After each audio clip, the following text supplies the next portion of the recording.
네, 오늘 본문 보겠습니다. 우리 시편 13편입니다. 시편 13편.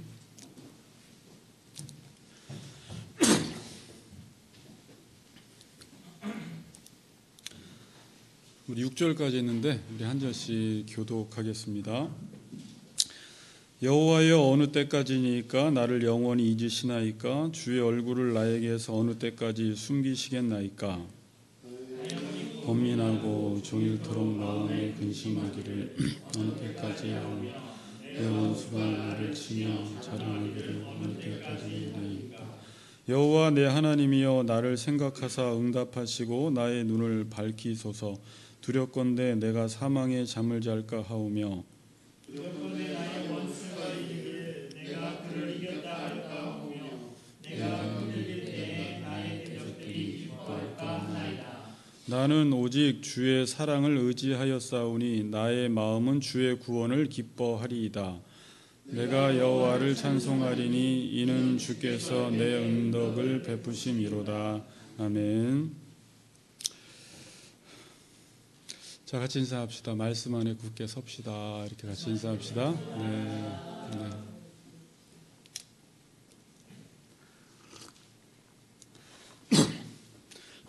오늘 제목은 어느 때까지니까 라는 제목으로 말씀을 전하겠습니다.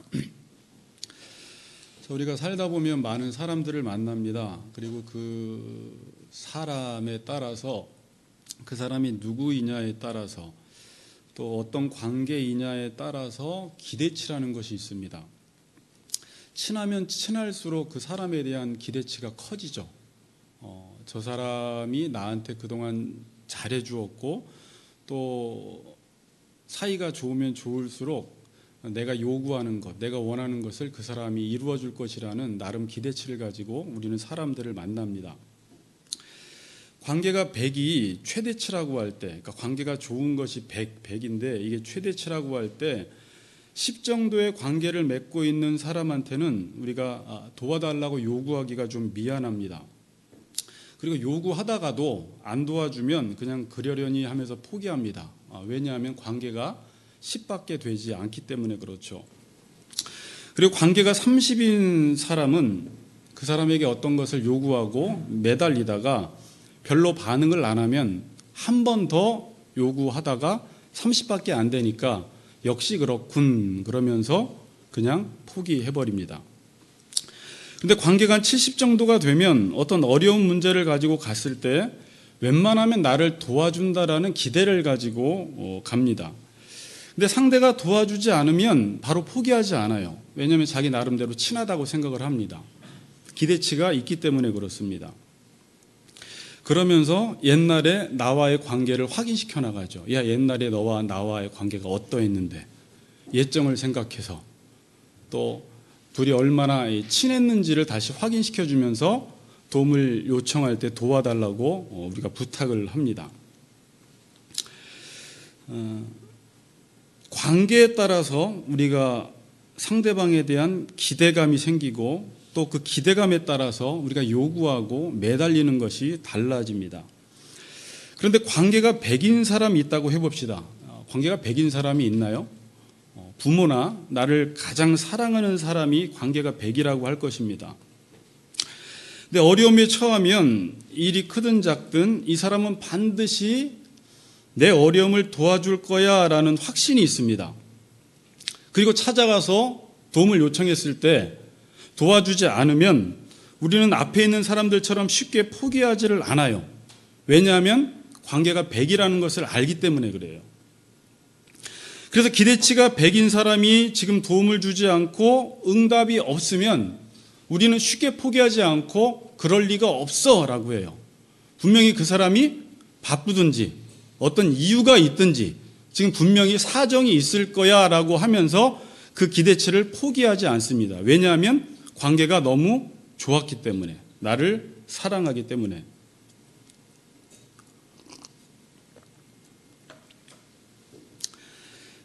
자, 그런데 우리가 우리의 삶을 살아가다가 내가 저 사람과 나와의 관계가 100이라고 생각했는데 어떤 위기 상황 속에서 내 손을 잡아주지 않고 고개를 돌려버리고 나를 외면하고 모르는 척할 때 우리는 엄청난 배신과 상처를 받게 됩니다. 그러니까 여러분, 배신이라는 것도 관계가 좋지 않은 사람에게는 배신이라는 것도 없어요. 내 나름대로 친했다, 저 사람과 나와의 관계는 좋다라고 했고 기대를 했는데 그 사람이 나에게 어떠한 도움도 주지 않고 외면하고 모르는 척할 때 우리는 그때 배신을 당했다고 하고 또 상처를 받게 됩니다. 나와의 관계가 좋으면 좋았다고 생각할수록 배신과 상처가 커집니다. 어떻게 저 사람이 저럴 수가 있어? 이렇게 말을 하면서. 그래서 그 다음부터는요, 배신과 상처를 한번 받으면 어떤 시점부터는 관계를 맺으려고 하지 않고 사람에 대한 기대가 사라지기 시작합니다. 그래서 그때부터 많은 사람들에 대한 기대를 하지 않고 이제 혼자 지내기 시작해요. 그리고 어려움을 당해도 혼자 해결하려고 합니다. 그러다가 혹시나 해서 정말 친한 사람을 찾아갔는데 그 사람마저도 이제 외면을 하면 그때부터는 정말 다짐을 합니다. 내가 이제는 다시 사람을 의지하나 봐라 라고 하면서 모든 사람으로부터 벽을 쌓게 됩니다. 이러한 배신과 상처를 받은 사람들이 누군가를 의존하고 믿고 산다는 것은 쉽지가 않습니다. 그래서 이런 사람들은요, 종교도 찾으려고 하지 않고 하나님이나 다른 신들을 믿으려고 하지 않아요. 이런 사람들은 예수를 믿고 하나님을 믿고 살아도 믿음을 갖는다라는 것이 쉽지 않아요. 왜? 과거에 사람들로부터 배신과 상처를 받아보았고 누군가에게 도움을 요청했는데 항상 거절을 당했기 때문에 하나님을 믿고 어떤 신을 믿어도 그 신에 대한 신뢰가 없어진다라는 거예요. 그래서 하나님을 믿긴 믿어도 열심히 믿지 않고 멀찍이 떨어져서 조심스럽게 믿습니다. 그리고 큰 기대를 안 합니다. 신앙생활을 열심히 하지도 않아요. 기도도 열심히 안 합니다. 왜냐하면 또 내가 기대했다가 그 신으로부터, 하나님으로부터 상처받고 실망할까 봐 두려워서 쉽게 믿지를 못하는 것입니다. 이 사람들은 교회 공동체에 들어와서도 쉽게 마음문을 열지 않습니다. 교회 들어왔습니다. 지체들이 형제님, 자매님 사랑합니다 라고 이야기를 해도 픽 그래요. 그 말을 가식적으로 받아들여요. 진심으로 받아들이지를 못합니다. 그래서 공동체 속에서 지체들과의 관계를 맺어도 어느 정도 선을 긋고 만납니다. 왜? 상처받는 게 두려워서 그래요. 그러다가 진짜 공동체 안에서 서로 이용하고 이용당하고 배신하고 싸우는 것을 보면 역시 교회도 마찬가지구나 라고 하면서 완전히 마음문을 확 닫아버립니다. 자, 우리가 교회에 오면 하나님이라는 분을 만나게 돼요. 그럼 하나님을 처음에 어떻게 소개를 받게 되냐면 새가족부를 가든지 목사님을 통해서 다른 집사님이나 동료 권사님들을 통해서 하나님을 소개받을 때 보통 우리는 사랑의 하나님으로 소개를 받게 됩니다. 하나님은 당신을 사랑하신다라고 소개를 받아요. 제일 유명한 구절이 요한복음 3장 16절이죠. 하나님이 세상을 이처럼 사랑하사 당신을 위해서 독생자를 주실 만큼 우리를 사랑한다고 하나님을 소개받습니다. 하나님이 세상을 사랑하신다. 그리고 예수님이 나를 사랑하사 나를 위해 죽으셨다라는 복음의 소식을 듣습니다. 그리고 하나님은 우리의 아버지가 되셔서 우리를 사랑하시기에 우리가 기도하면 우리의 기도를 다 들어준다라는 놀라운 복음의 소식을 듣습니다. 그때 이 사람은 진짜인지 아닌지는 모르겠지만 이런 분이 진짜 있었으면 좋겠다라는 생각을 하게 돼요. 그렇죠? 정말 하나님이 살아계셔서 나를 사랑하시고 나를 정말 어려울 때마다 붙들어 주시고 도와주시는 분이 있었으면 좋겠다라는 기대를 가지고 하나님을 믿기 시작합니다. 그리고 신앙생활을 하면서 말씀을 들으면서 하나님에 대한 신뢰가 점점점 쌓여가기 시작해요. 믿어지기 시작합니다. 그런데 어느 날 자신의 삶에서 또는 믿는 동료의 삶에서 이해할 수 없는 일들이 닥치는 것들을 보게 돼요.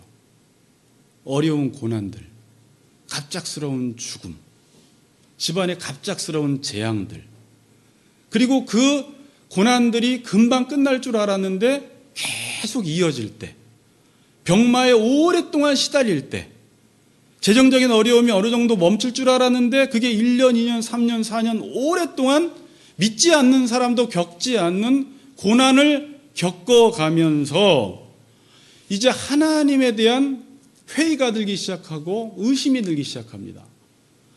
하나님이 성경에서는 분명히 우리를 사랑하신다고 말씀하셨고, 우리를 위해서 독생자를 주셨다라고 말씀하셨고, 하나님과 우리 사이는 끊을 수 없고 그 사랑은 강력한 헤세드의 사랑이라는 말씀을 들었는데, 실제 내 삶에서는 믿지 않는 사람도 겪지 않는 아주 어려운 갑작스러운 죽음과 갑작스러운 재앙과 더 넓게는 국가적인 재난들을 바라보면서 착하고 무고한 사람들이 막 죽어나가는 것을 보면서 하나님이 정말 이 땅을 사랑하시고 우리를 사랑하시나? 하나님이 정말 공의로우신 분이 맞나? 하나님이 정말 참새 한 마리까지도 섭리하시는 분이 맞는가? 라는 회의를 갖게 되기 시작합니다. 자, 오늘 본문 이 13편이 다윗의 시인데 똑같이 이 13편도 탄식시입니다. 탄식시. 근데 오늘 제가 3편을 보니까요, 이 구체적으로 어떤 배경에서 쓰여졌는지가 나와 있지 않아요. 아무런 정보가 없습니다. 물론 정보는 있어요. 다윗은 지금 일단 원수 이야기를 합니다. 원수가 자기를 치려고 하는 상황. 그래서 우리는 그냥 한번 추측해 볼 수가 있죠. 아주 힘든 상황이었구나. 그러면서 쓴 시입니다. 자, 우리가 1, 2절을 같이 한번 읽어보도록 하겠습니다. 1, 2절 시작.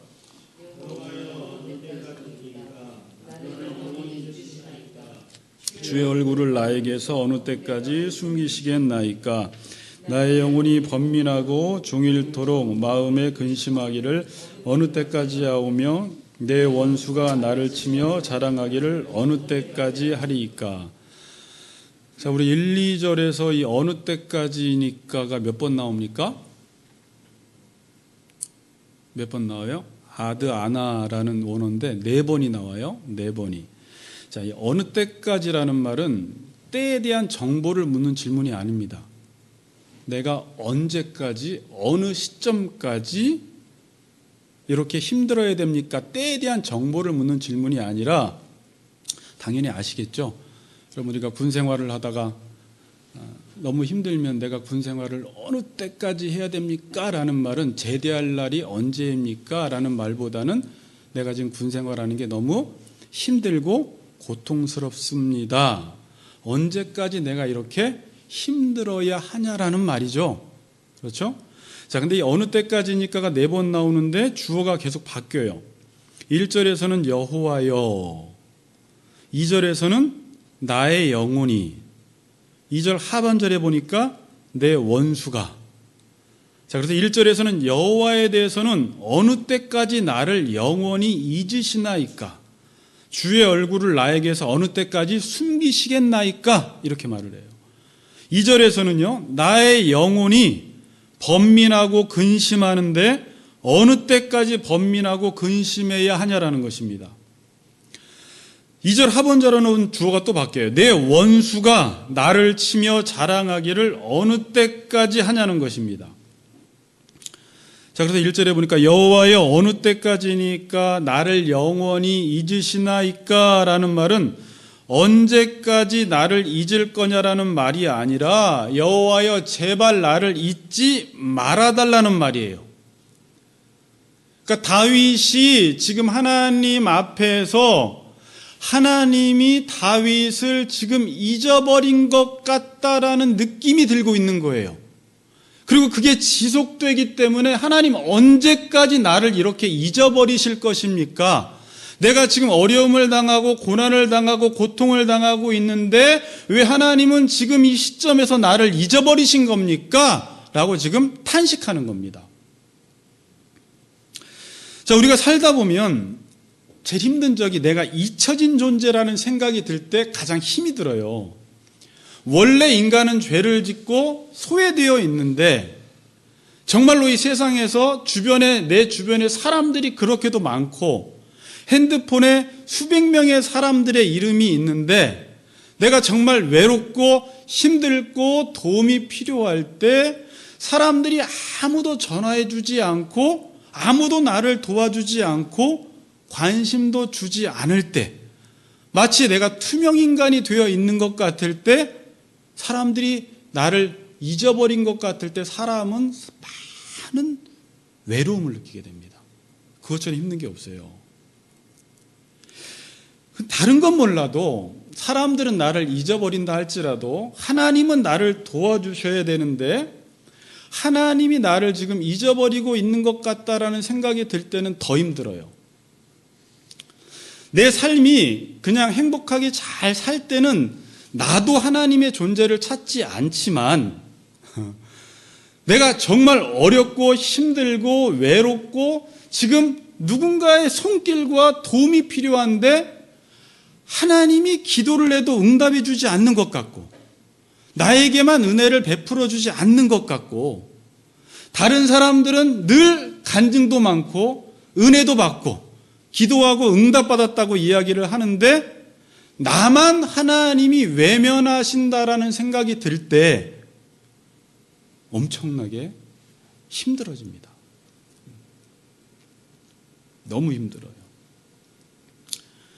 특별히 하나님이 나를 정말 잊었다고 생각이 들 때가 언제냐면 아까 서론에서 말씀드렸듯이 고난 중에 있을 때, 인생에 알 수 없는 고난이 닥칠 때, 특별히 병이 걸려서 어느 정도 시점에서는 회복될 줄 알았는데 병마가 계속 길어질 때, 그 다음에 고난이 연속으로 가정마다 갑자기 몇 년 사이에 확 몰아칠 때가 있어요. 저희 가정도 그랬어요. 평안할 때는 평안한데 한 5년, 10년 동안 도대체 하나님이 계신 건지 안 계신 건지, 마치 하나님이 계시지 않는 것처럼 욥처럼 갑자기 고난이 막 몰아닥칠 때가 있습니다. 그때 우리가 생각하기를 정말 하나님은 살아 계시는 게 맞나? 하나님은 역사하시는 분이 맞나? 나를 정말 눈동자처럼 지켜보신다고 하셨는데 나를 정말 지켜보시고 나를 보호하시고 나를 인도하시는 분이 맞나라는 회의가 들기 시작합니다. 여러분, 사랑하는 연인 사이에 문자를 보냅니다. 평상시 때 정말 다정하게 문자를 주고받고 전화를 하고 사랑의 속삭임을 나누다가 어느 날 문자를 보내고 전화를 하는데 아무런 대답이 없을 때 답답해져요, 여러분. 원래 부부 사이나 연인 사이나 문자를 보내지 않았다면 그러려니 하는데 늘 사랑의 메시지를 주고받는 사람들인데 답변을 하지 않으면 당황하게 돼요.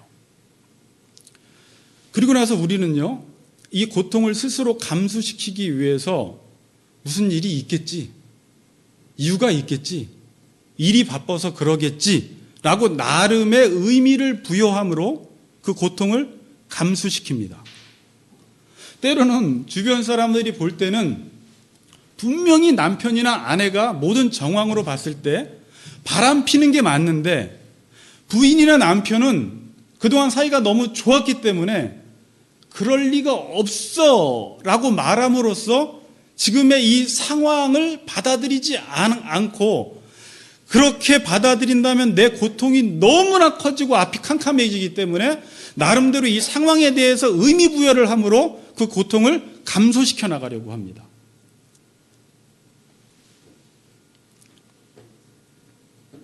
솔직히 그때 많이 불안해합니다. 이 여자가 나를 잊었나? 혹시 다른 남자가 생겼나? 잊지 않고는 이럴 수가 없다라는 생각을 합니다. 지금 다윗은요, 한 단계 더 나아가서 1절 하반절에 주의 얼굴을 나에게서 어느 때까지 숨기시겠나이까 라고 합니다. 자, 잊었다라는 것은요, 단순히 마음으로 생각하지 못한 것이라면 숨었다라는 말은 의도적으로 피하는 것입니다. 그래서 제가 오늘 보면 숨어 피하다, 덮어 가리우다. 그러니까 하나님이 지금 숨어서 피하신 것 같은 거예요.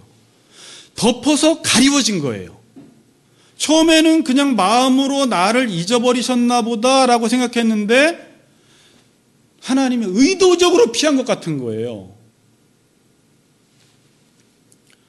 여러분, 원래 거꾸로 해야 돼요. 거꾸로. 하나님은 우리를 사랑하시고 늘 우리를 지켜주시고 우리와 함께 하시고, 하나님은 우리를 사랑하지 못해서 안달이 나신 분이에요, 원래. 근데 인간이 자꾸 숨는 게 문제잖아요. 근데 지금 거꾸로 다윗은 하나님을 찾아요. 하나님을 신실하게 섬겨요. 시편 42편에도 보면 하나님의 사슴이 시냇물을 찾기에 갈급한 같이 내 영혼이 주를 찾기에 갈급할 정도로 하나님을 찾는데, 거꾸로 하나님이 의도적으로 숨으신 것 같이 느껴지는 거예요. 내가 숨으면 숨었지 하나님은 숨지 않는 분이라고 분명히 말씀하고 있는데, 실제 내 삶 속에서 느끼는 것은 하나님은 내 인생 속에, 우리 가정 속에서는 숨으신 것처럼 느껴질 때가 우리 성도들의 삶 속에 분명히 한 번 이상씩은 느끼고 경험해 보셨을 것입니다.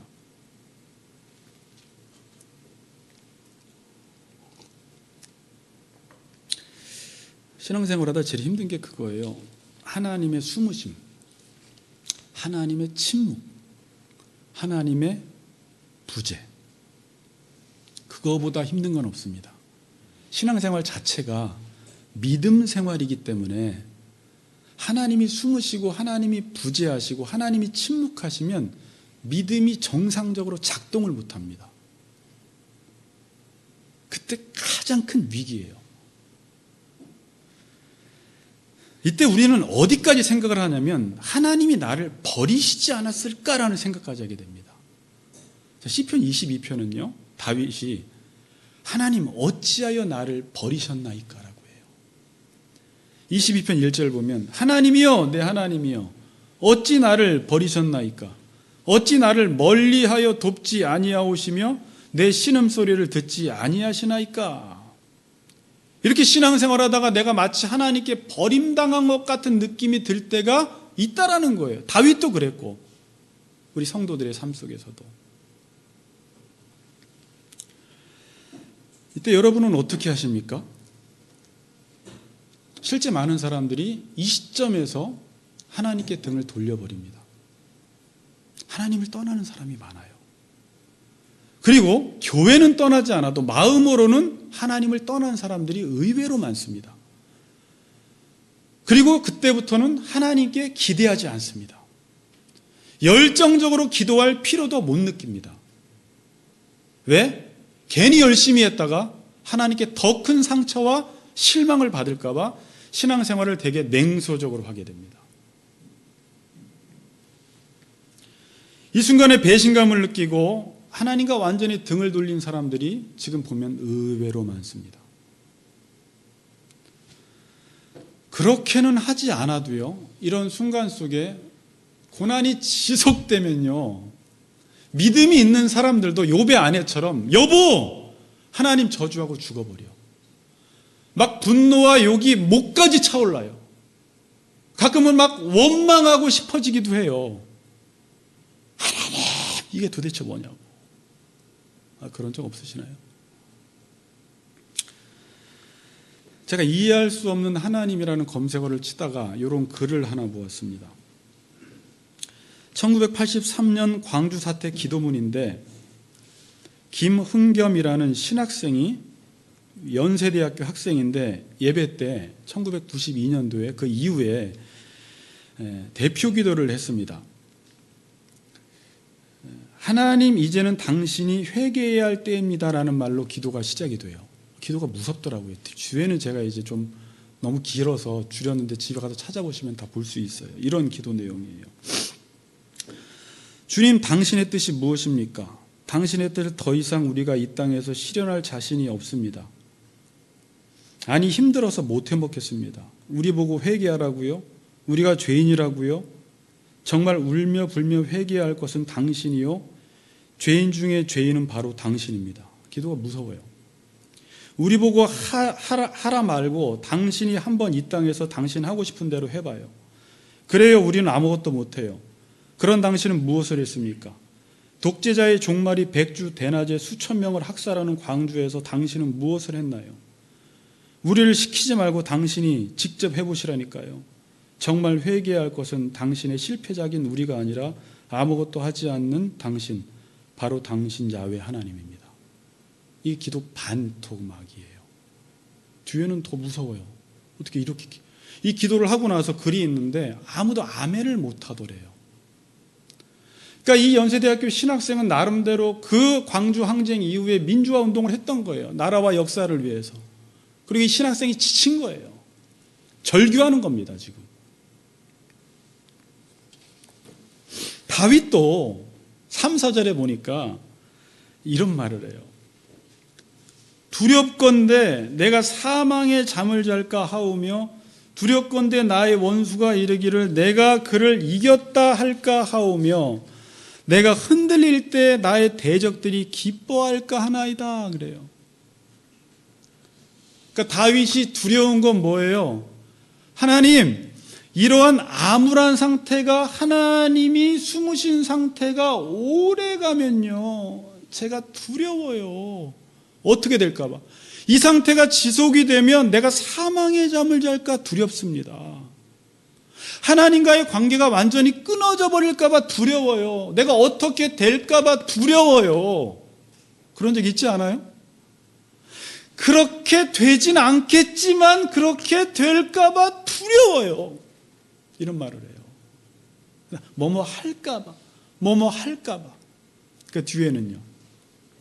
원수가 이겼다 할까 하오며 내가 흔들릴 때에 나의 대적들이 기뻐할까 하나이다. 하나님, 내가 지금 하나님의 백성으로서 이렇게 고난당할 때 하나님이 나를 돌봐주지 않는 것을 원수들이 보고 이겼다고 할까 봐, 그들이 내가 이렇게 마구잡이로 흔들릴 때 기뻐할까 봐 두렵습니다. 하나님, 충분히 이해가 되더라고요.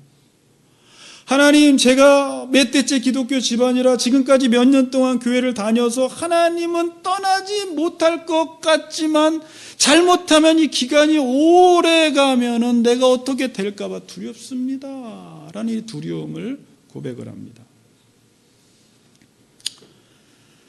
지금까지 오랫동안 참아왔는데 얼마나 더 참아야 하는지, 지금까지 오래 기다렸는데 언제까지 기다려야 하는지 너무나 힘든 것입니다.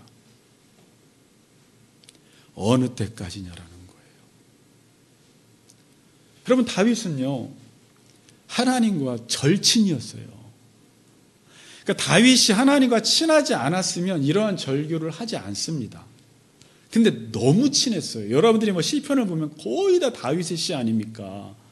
하나님은 나의 산성이요, 나의 방패이시오, 뭐 나의 요새이시오, 나의 피할 바위시오. 그것도 쭉 서술하지 않고 나의 하나님이라고 고백을 해요. 나의 하나님이었어요. 사무엘상에서도 물을 때 응답하시는 하나님이셨어요. 너무 친했어요. 하나님과 그냥 늘 교제하던 사람이 다윗이었습니다. 목자와 양의 관계였어요.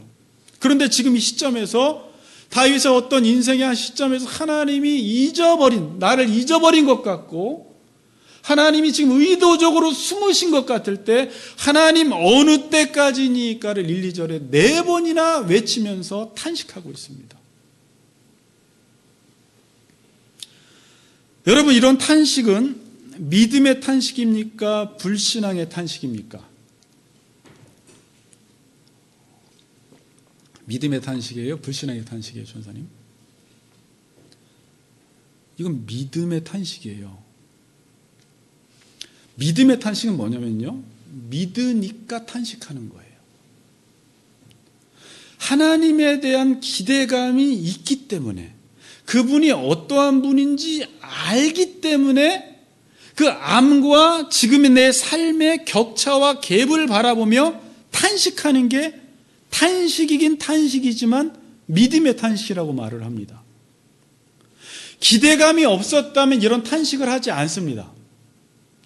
제가 서론에서 말씀드렸듯이 관계가 10인 사람은 도와달라고 했을 때 도와주지 않아도 그러려니 합니다.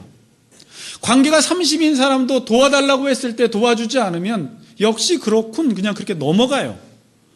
그런데 관계가 100이었을 때는요, 아까 말대로 쉽게 포기를 못하는 거예요.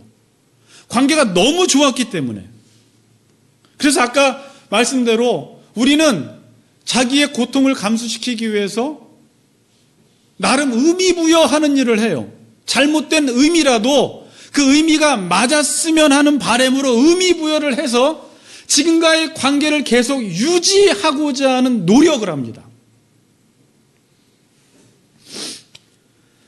이건 믿음의 탄식이에요. 믿음이 없다면 기대도 하지 않고요. 믿음이 없다면요, 이런 상황에서 실망도 하지 않습니다.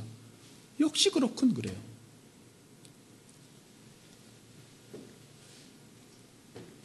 근데 원망은 다릅니다, 여러분.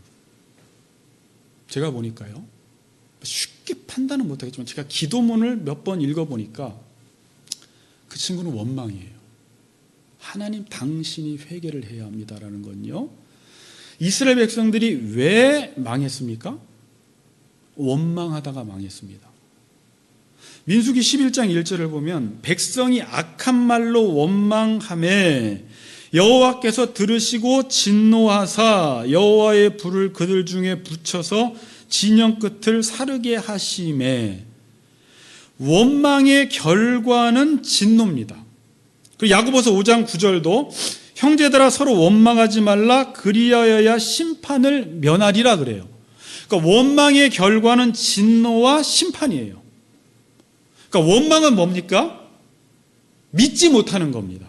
아까 탄식은 믿으니까 믿음대로 되지 않는 것을 보면서 탄식하는 것이고, 원망은 하나님의 능력을 그렇게도 많이 이스라엘 백성들에게 보여줬는데도 그의 능력을 믿지 못하는 거예요. 하나님의 역사하심을 그렇게 보여줬는데도 하나님의 역사를 믿지 못하는 거예요. 하나님의 사랑을 그렇게 많이 보여줬는데도 하나님의 사랑을 믿지 못한 사람들이 원망하는 것입니다.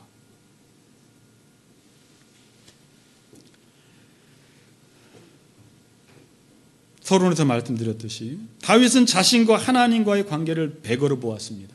아니 200, 1000까지 보았어요.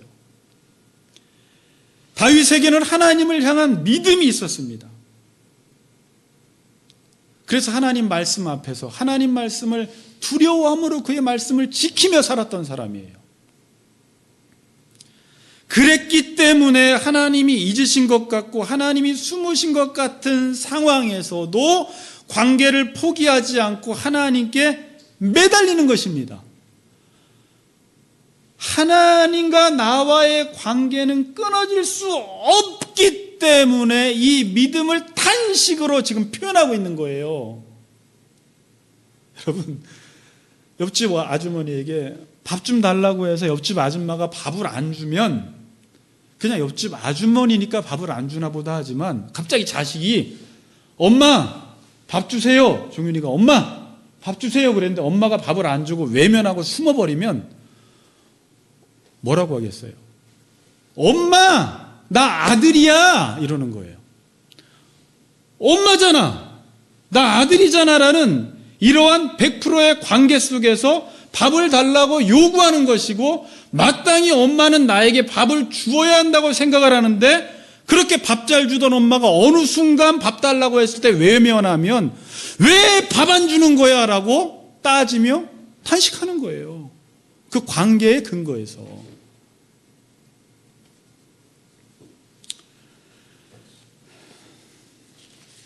여러분, 믿음이 없는 자는 기대 안 합니다. 미국의 기독교 작가인 필립 얀시, 여러분 아시죠? 예전에 놀라운 하나님의 은혜, 하나님 당신은 당신께 실망했습니다. 이 두 권 책이 가장 유명한 책인데, 벌써 제목 자체가 하나님 당신께 실망했습니다 라는 이 제목의 글에서 남미 페루의 한 선교사가 이 글 중에 선교 사역 중에 6개월 된 아들이 구토와 설사로 죽자 시리에 빠진 실화를 소개하는데, 하나님께 헌신한 대가가 겨우 이것이란 말인가? 왜? 그 선교사는 하나님과의 관계, 좋은 관계 속에서 하나님을 위해서 성실하게 일했기 때문에 아들의 죽음을 보고 하나님께 헌신한 대가가 겨우 이거 말인가? 이게 꼭 믿음이 없다고 볼 수가 없어요, 여러분. 그런 것들을 꼭 시험 들었다, 불신앙이다 이렇게 말할 수가 없다라는 거예요. 사람들은 믿음이라고 하면은 그냥 혼자서도 잘해요인 줄 알아요. 그냥 믿음이 좋은 사람은 불평도 하면 안 되고 탄식도 하면 안 되고 그냥 묵지 않고 이겨내야 한다고 생각하는데 그렇지 않아요, 여러분. 물론 믿음은요, 하나님을 믿는 게 맞아요. 원론적으로는. 하나님을 믿기 때문에 그 믿음대로 이 상황이 이루어지지 않아도 상황 보고 믿는 게 아니라 그냥 하나님을 보고 믿는 게 맞지만 그 믿음의 내용과 삶의 내용이 갭이 벌어졌을 때 믿음의 사람들은 이 갭을 줄여나가기 위해서 기도하고 부르짖고 탄식하면서 여기서 이 갭을 줄여나가다가 하나님이 누구신지를 알아나가는 과정이 필요합니다. 그러나 제가 보기에 이 한국교회 안에서는 믿음이 좋다라고 하면 불평하면 안 되고 탄식도 하면 안 되고 그냥 내 안에서는 온갖 지금 요동이 치고 있고 하나님에 대한 회의가 들고 있는데도 아멘 하며 지내야지 믿음이 좋은 집사 권사라는 이런 분위기 속에 자랐기 때문에 탄식이라는 걸 못해요. 해야 한단 말이에요. 그래서 필립이 안신이 이렇게 말했어요. 하나님에 대해 실망하지 않는 사람이 있다면 그는 분명 무신론자라고 생각한다. 무신론자는 하나님께 아무것도 기대하지 않기 때문에 아무것도 받는 게 없다. 그러나 하나님께 자신의 삶을 바친 사람은 본능적으로 그분께 무언가를 기대한다. 그러면 그 기대가 잘못된 것이란 말인가?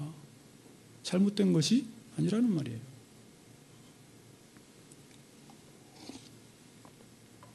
다윗은 하나님을 믿었기 때문에 하나님이 누구신지 알았기 때문에 이렇게 탄식도 하는 것입니다.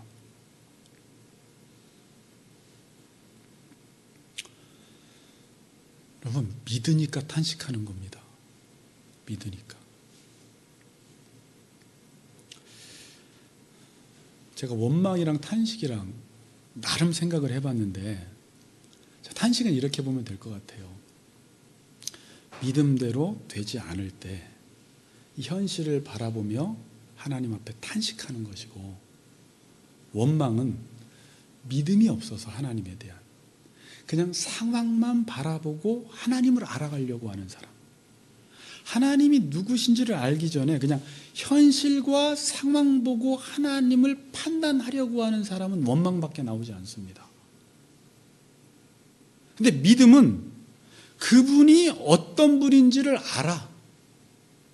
물론 정확히는 모르지만 하나님은 오랜 시간이 걸려야지만이 하나님을 알 수 있도록 하신 것이 아니라 이미 초신자도, 교회 처음 나온 사람들도 하나님이 우리를 위해서 자기 아들 독생자를 주시기까지 사랑한다라는 이 십자가의 사랑을 통해서 하나님이 누구신지를 계시해 보여주신 거예요. 그런데 실제 삶에서는 나를 사랑하지 않는 것 같을 때 우린 이 상황과 환경만 보고 원망할 게 아니라 하나님이 누구신지 시야를 넓혀서 그분을 봐야지 이 상황을 극복할 수가 있는 거예요. 여러분들이 어려움이 닥칠 때는요, 갑자기 누군가가 죽고 갑자기 질병이 걸렸을 때는요, 그게 갑자기 내 눈앞에 다가오기 때문에 정말 앞이 캄캄해요. 아무것도 보이지 않아요. 얼마나 믿음이 있는 사람도 당황합니다. 그런데 우리가 믿음 있는 사람이 할 수 있는 일은 이것만 보는 게 아니라 이걸 멀찍이 떨어뜨려 놓고 하나님이 누구신지를 보고 멀리서 역사를 주관하시고 이 땅을 섭리하시고 우리의 삶을 가장 선하게 인도하시는 하나님의 관점과 시각에서 오늘 나의 삶에 갑자기 닥친 환난과 고난을 다시 한번 멀찍이 바라보며 해석할 수 있는 힘을 우리에게 주십니다. 그러나 하나님을 보지 않으면 그냥 눈앞에 닥친 그 사건 때문에 이거를 통해서 하나님을 보려고 하면 안 돼요. 하나님을 통해서 오늘 우리의 삶의 환경과 상황을 비춰봐야지 이게 믿음이라고 하는 거예요. 그러나 믿음이 없는 사람들은 지금 당장 먹을 게 없다고, 당장 마실 게 없다고 하나님이 출애굽시켜준 그 하나님마저도 예전에 그 큰 권능의 손으로 능력을 베푸신 하나님이 분명히 역사 속에서 일하셨건만 지금 물 하나 떡 하나 없다고 하나님을 원망하는 그 원망 때문에 하나님의 진노를 받았던 거예요.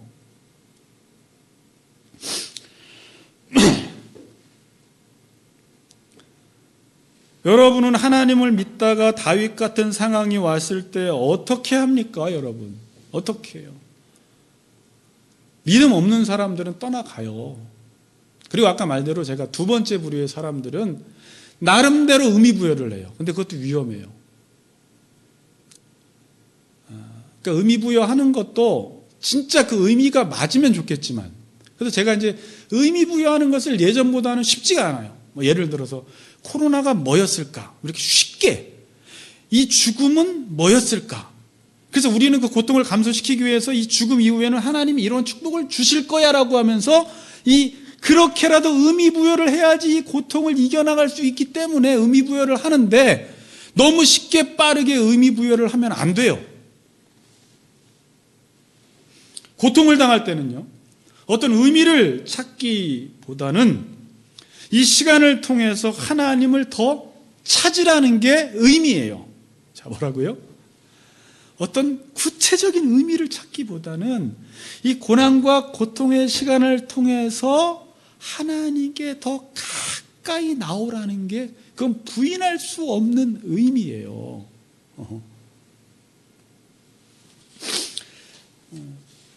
제가 이제 교리를 가르치고 여러분들 에베소를 가르쳤기 때문에 이건 시편은 시편으로 접근해야 하지만 또 다시 이제 교리적으로 머리가 막 돌아가기 시작했어요. 자, 이 부분 한번 설명을 잘 들어보세요. 하나님과 우리와의 관계가 100이라고 믿는다면 100%가 진짜 100%가 되도록 해야 합니다. 자, 여러분은 하나님과 여러분의 관계가 100%라는 것을 믿어요? 이건 무조건 아멘이에요. 100%예요, 여러분. 하나님과 우리 사이는 100%예요. 그래서 구원을 받는 거예요. 하나님과 우리 사이는 끊어질 수 없는 관계예요. 이미 100%가 됐어요. 근데 제가 이랬어요. 하나님과 우리 사이가 100%라고 믿는다면 이 100%를 진짜 100%가 되게 하라는 거예요. 이게 도대체 무슨 말일까? 자, 앞에 보세요. 하나님은 계십니다. 근데 하나님은 때로는 계시지 않는 것처럼 계세요. 하나님은요, 역사하시지만 때로는 역사하지 않는 것처럼 역사하세요. 하나님은 사랑하시지만 때로는 사랑하지 않는 것처럼 사랑하세요. 그럴 때 이제 이쪽 사람의 반응입니다. 이때 믿음이 없는 사람은 하나님이 계시지 않는 것처럼 계시는데 계시지 않는 것처럼만 보고 무너집니다.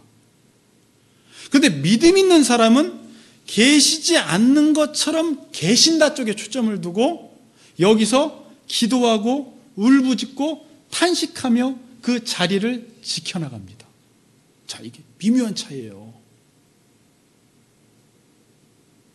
믿음은 하나님이 때로는 계시는 걸로 하나님을 믿게 만드는데 시간이 지나갈수록 하나님이 점점점 계시는데 계시지 않는 것처럼 계시면서 우리가 이제는 하나님에 의해서 우리의 관계가 100% 묶여졌다면 이제는 계시지 않는 것 같은 상황 속에 내가 하나님을 찾음으로 하나님 앞에 나아감으로 하나님과 우리와의 관계를 묶어버리시고 100%가 되기를 원하시는 거예요. 이해돼요? 처음 신앙생활을 하면 하나님이 우리의 손을 꽉 붙잡고 계십니다. 그래서 하나님과 나와의 관계가 유지가 됩니다. 시간이 지나고 우리가 성숙할수록 하나님은 손을 조금씩 떼기 시작합니다. 유재기 목사가 저걸 무슨 근거로 말하는 거야? 근거는 너무 많아서 말하는 거예요. 떼기 시작하세요. 그럼 하나님이 손을 떼면요, 뗀 만큼 우리가 더 하나님을 강하게 붙잡아야지만 이 관계가 유지되도록 하나님이 관계를 만들어 나가세요. 그래서 초신자 때는요, 그냥 내가 꽉 붙잡지 않아도 관계가 유지가 되는데, 시간이 지나고 내가 성숙할수록 하나님이 힘을 뺀 만큼 내 편에서 힘을 주어야지만이 하나님과의 관계가 유지가 되기 시작합니다. 나중에는요, 하나님이 힘을 거의 다 빼버리세요. 그래서 우리 편에서 힘을 꽉 줘서, 이전에는 하나님이 나를 사랑함으로 관계가 유지가 됐다면 이제는 내가 하나님을 사랑함으로 관계가 유지가 되게 만드는 거예요. 이전에는 내가 무엇 때문에 하나님을 사랑했다면 이제는 하나님을 사랑해서 사랑하도록 만들어요. 자, 이게 이제 교리적으로 말하면 앞에 부분이 칭이고 뒤에가 성화예요. 그래서 신앙생활을 오래 한 사람일수록 하나님을 붙잡고자 하는 힘을 빼면 신앙이 퇴보하기 시작합니다. 초신자 때보다 훨씬 더 많은 힘을 줘야 돼요. 더 기도해야 돼요. 더 매달려야 돼요. 더 탄식해야 돼요. 더 열심히 말씀을 봐야 돼요. 그래야지 하나님과 나와의 관계가 유지가 돼요. 그럼 이게 힘들겠네라는 말이 아니에요. 하나님에 의해서 100%가 되었다면 이제는 내가 하나님을 사랑함으로 100%가 되게 만드시는 거예요. 하나님이 우리를 사랑하신 것처럼 너희도 나를 사랑해라 라는 쪽으로 신앙생활이 흘러가는 거예요. 그걸 성화라고 하는 거예요.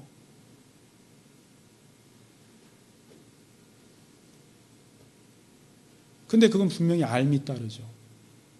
점점점 하나님을 알아가면서 내가 이제 하나님을 사랑하는 존재로 하나님이 만들어 가시는 거예요.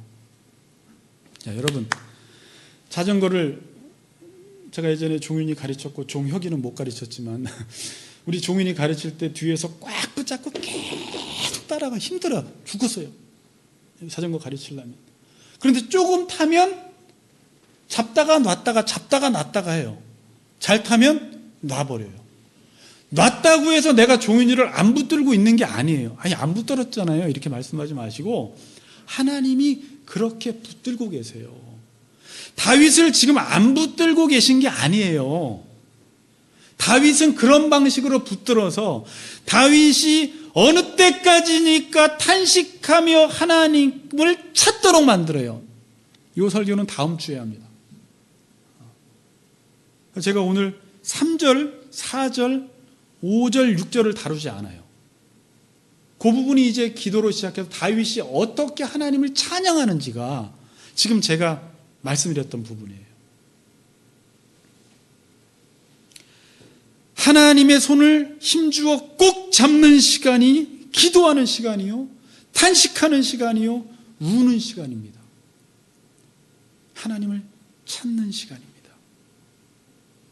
여기서 내가 힘을 더 주어야지 하나님을 만나게 됩니다. 자, 여러분, 이제 결론으로 흘러가는데 하나님은 우리를 잊지 않으십니다. 하나님은요, 숨지 않으세요. 그냥 잊은 것처럼 보이는 거예요. 숨은 것처럼 보이는 거예요. 이사야서 49장 14절 16절, 예전에도 한번 읽었던 구절인데 읽어드릴게요. 오직 시온이 이르기를 여호와께서 나를 버리시며 주께서 나를 잊으셨다 하였거니와 여인이 어찌 그 젖먹는 자식을 잊겠으며 자기 태에서 난 아들을 긍휼히 여기지 않겠느냐. 그들은 혹시 잊을지라도 나는 너를 잊지 아니할 것이요 내가 너를 손바닥에 새겼고 너의 성벽이 항상 내 앞에 있나니. 아멘. 하나님 우리 못 잊으세요. 하나님은 숨지 않으십니다. 아니, 숨지 못하시는 분이에요. 숨을 수가 없어요, 하나님은요. 여러분, 시편 19편 보면 1절에 보면 하늘이 하나님의 영광을 선포하고 궁창이 그의 손으로 하신 일을 나타내는도다. 이게 엄청난 말이에요. 하늘과 이 땅이, 이 세상이 하나님이 누구신지를 드러내고 있다는 말이에요. 하나님의 영광을 선포하는 거예요. 이 세상을 보면 칼빈은 그랬지만 이 세상은 하나님의 영광의 무대예요. 눈만 뜨면 하나님을 볼 수가 있는 곳이 이 세상이에요. 이 세상은 지금 이렇게 외치고 있어요. 하나님이 나 여기 있다. 나 여기 있다. 나 여기에 존재한다. 지금 세상은 그렇게 외치고 있어요. 시편 139편에 봐도 내가 주의 영을 떠나 어디로 가며 주의 앞에서 어디로 피하리이까. 내가 하늘에 올라갈지라도 거기 계시며 수월에 내 자리를 펼지라도 거기 계시니이다. 새벽 날개를 치며 바다 끝에 가서 거주할지라도 거기서도 주의 손이 나를 인도하시며 주의 오른손이 나를 붙드시리이다. 다윗이 하나님을 피할 수가 없대요. 왜? 하늘 끝에 거해도 스울의 자리에도 하나님이 자리를 펴시고 바다 끝에 가도 하나님이 거기 계신다라는 거예요. 그리고 생각해 보세요. 주님 이 땅에 오셔서 죽으시고 승천하신 이후에 하나님이 성령으로 우리 가운데 찾아오셨어요. 우리 안에 텐트와 장막을 치시고 우리 안에 내주하세요. 하나님이 어디 숨으십니까? 하나님 숨지 못하시는 분이에요. 하나님이 다윗이 고통당하는 것을 모르실까요? 다 아세요. 여러분들이 고통당하는 거 모르실까요? 다 아세요. 가끔 우리는 하나님이 모르실까 봐 설명하는 사람도 있어요. 하나님, 지금 잠깐 하나님이 내 고통을 못 보시는 것 같은데 내 고통은 지금 1번, 2번, 3번, 4번, 5번 설명해야지 하나님이 아시는 분이 아니세요. 하나님은 구하기 전에 있어야 할 것을 다 아시는 분이세요. 그러나 여러분 신앙생활을 너무 뜬구름 잡듯이 하지 마세요. 하나님은 우리 자녀 하나를 광야에서 양육시키기 위해서 얼마나 관심을 가지고 우리를 하나님의 형상 닮게 하기 위해서 하나님이 우리를 인도하시고 가르치시고 양육하시는지 몰라요. 굳이 설명하지 않아도 여러분들의 모든 고통을 다 아십니다. 하나님이 숨으신 것 같고 여러분들을 잊어버린 것 같을 때 뭐 하라는 시간이에요? 거기서 하나님 앞에 나가라는 거예요. 하나님을 찾으라는 거예요. 지금까지 이만큼 찾았으면 됐죠가 아니에요. 하나님은 이 세상에 대해서는 점점 우리를 죽이세요. 하나님에 대해서 점점 살려버리세요. 세상에 대해서 점점 발을 뛰게 만드세요. 이 땅에 소망을 두지 않고 저 위에 소망을 두도록 하나님이 우리의 눈을 떠서 그곳을 바라보도록 만드세요, 여러분. 그래서 이렇게 탄식하고 다윗이 이 탄식하는 시간에 여러분 소모적인 시간이 절대 아닙니다. 그 탄식하고 그 어둠을 통과하면서 다윗이 여기서 흔들렸다고 이야기하는데 여러분 신앙은 흔들리는 게 나쁜 게 아니에요. 흔들리면서 뿌리가 견고해져요.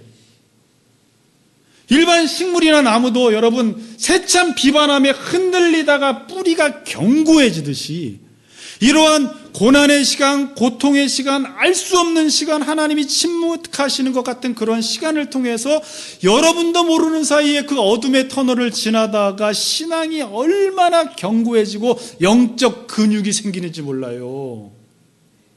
결코 그 시간이 헛된 시간이 아니에요. 그래서 여러분 신앙생활하다가 하나님 어찌합니까? 어찌하여 나를 버리셨습니까?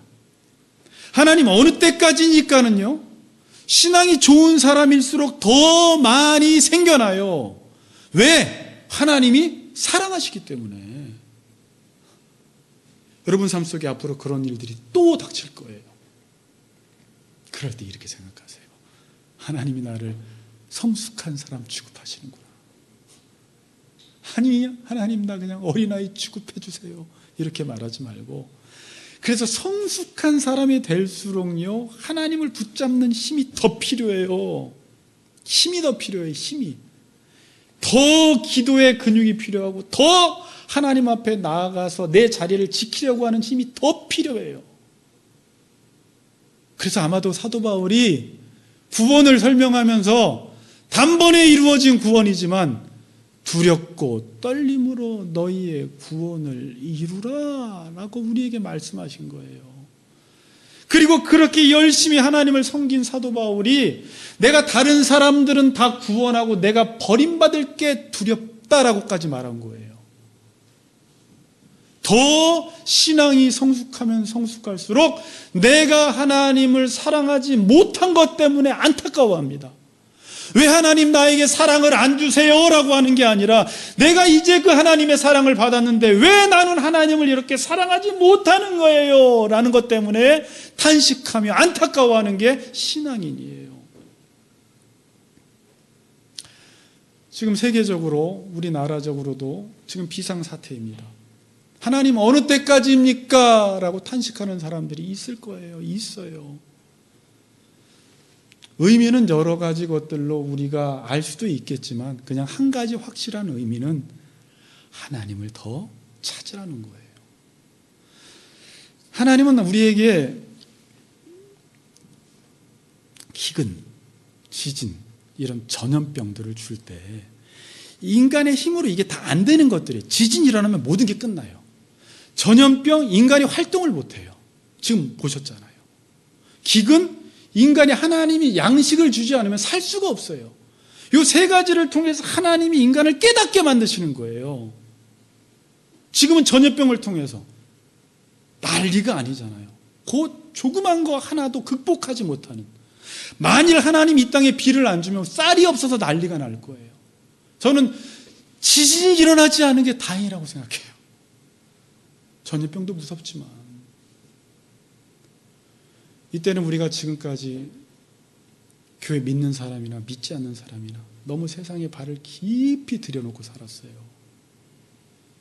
너무 세상의 늪에 빠져 있어요. 교회도 정신을 못 차렸어요. 그럼 그냥 의미는 어려움이 닥치면 하나님을 더 찾으라는 거예요. 더 가까이 나아가라는 거예요. 그분 앞에 내가 있어야 할 자리에 있으라는 것입니다. 그렇게만 한다면 어떤 어려운 순간에서도 이 땅에서 하나님을 보게 되고 하나님을 만나게 되고 하나님 나라 가기 전에도 얼마든지 여러분들이 하나님의 풍성한 은혜를 경험하게 될 것입니다. 그렇게 사시는 우리 같이 걷는 교회 성도님들 되시기를 주의 이름으로 축복합니다.